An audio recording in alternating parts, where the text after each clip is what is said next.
What is up, everyone? I hope you all are doing well. My name is Ishaan and welcome to the video. Usually I record my videos after I go to both of my morning classes, but today turned out to be a bit different and I'm actually recording this video right before my second class. So let's get right into it, man. I don't know if you all remember, but I was talking about bringing back the fitness videos, and since I've been out of the gym for almost a month and I've been employing some things to get back or ease into the routine, I thought in this video I'll give you all the 3 tips that I'm following, and hopefully these tips can help you get back into the rhythm of things if you just fell off a gym routine.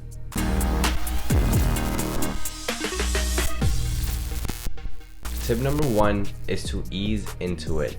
Now, if you've been out of the gym for more than 3 weeks, then chances are that you probably lost a little bit of your strength and your technique on some of the exercises that you do. And I know this can be super disappointing because, bro, like when I went to my first workout for the week on Monday, man, like the weights just felt so much heavier. My grip was weaker than it usually would feel like, and I just felt like even my form on some of the exercises just felt a little off. So to overcome this, you gotta ease into your workouts by having lower frequency and lower intensity. So by lower frequency, I mean, if you were going to the gym regularly like 4 or 5 times a week before you fell off your routine, then start with like 3 workouts a week before like bumping it up to like 4 or 5 within the next couple of weeks. And this is what I'm gonna follow, like as I told you all about it in one of my videos, and it's because I think it's a very realistic routine that I can stick to. I think it's also a very realistic routine that people who are just getting back into the rhythm of the gym routine can stick to, because out of the 7 days, it's a pretty realistic expectation to just get to the gym at least 3 times. And in terms of lower intensity, that just means dialing your numbers down. Like as I said, your strength is gonna go down if you don't go to the gym for almost a month, and even though it can be super discouraging to dial the numbers down, it is better because it just helps you prevent those injuries due to ego lifting. Again, I know it's super hard, like super discouraging, and to be honest, it gets me mad and upset that I can't lift the same amount that I used to before I fell off my routine. But you just gotta ease into things, because it's gonna prevent the injuries, and guaranteed like the strength is gonna come back super quick within a couple of weeks. Tip number 2 is to don't change everything at once.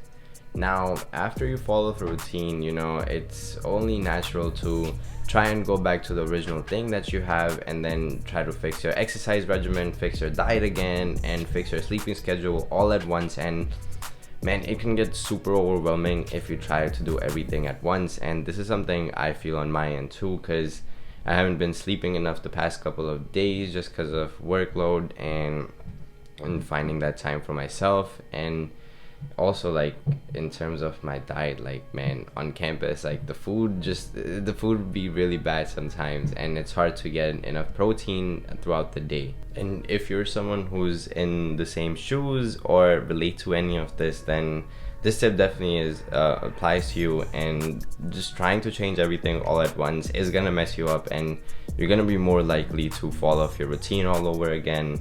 And honestly, like the key here is small gradual changes that are gonna stick over the course of time. Because again, like the gym thing, it's not a sprint, it's a marathon, which means it's a long journey, and that means big leaps or making big changes right away isn't gonna make the biggest difference. Whereas if you're just making those small changes over the course of time and staying consistent with it, that's what's gonna make the big difference. Tip number 3, don't neglect the warm-up.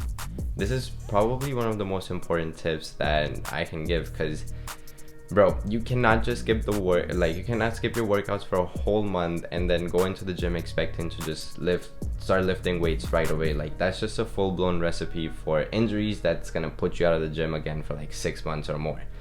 And you have to take the first few minutes to do a dynamic warm-up and get the blood flowing in your body. And in addition to that, you need to make sure that you're doing some warm-up sets for each of the compound lifts that you're about to hit for that day. Not only does this give you an idea of how your body feels that day and how much weight you're going to be able to handle, It's just gonna help you get back into the rhythm of the exercise movement itself and how you want to execute that movement. Wrapping this video up here, when you've been out of the gym for more than 3 weeks or like a month or so, like, you need to ease back into things by lowering the frequency of your workouts and lowering the intensity for the first couple of weeks. And you also gotta be mindful that you're not trying to change every aspect of your life all at once, because that's gonna create like a big transition without having an adjustment period, and you're just gonna be more likely to fall off. And lastly, warm-up sets and a dynamic warm-up at the beginning of your workout, super important, because they're just gonna help you prevent those injuries that are probably gonna put you out of the gym again for a couple of months on your first day back. Like, come on. Anyways, that is all I got for this video. If you made it this far into it, I just want to say I appreciate you so much and thank you for tuning in. If any of these tips help you out or you found them helpful, be sure to drop a like, and if you're new to the channel, consider hitting that subscribe button and turning on notifications, because I release 2 new videos every single week, and I'm gonna catch y'all in the next one.